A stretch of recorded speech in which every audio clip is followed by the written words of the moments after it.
Speaker of the House, Rachel Talbot Ross, presented a bill at a public hearing in Augusta this week that will remove the confidentiality of hazardous materials being transported by railroads.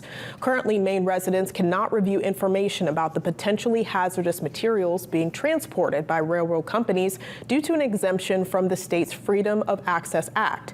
Talbot Ross says the bill will repeal the exception because people have a right to know what is being transported.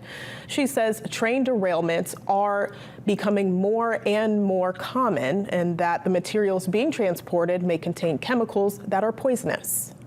We should not witness what happened in East Palestine and Rockwood and understand that only when a disaster is taking place is when the public has a right to know. That is an irresponsible action for public servants to make when thinking about the health and well-being of the people who we represent.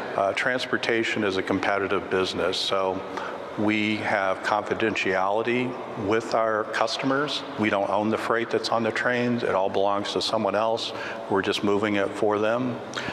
So there's competition to move that freight, both sometimes with other railroads and sometimes with trucks. The bill now moves on to a work session.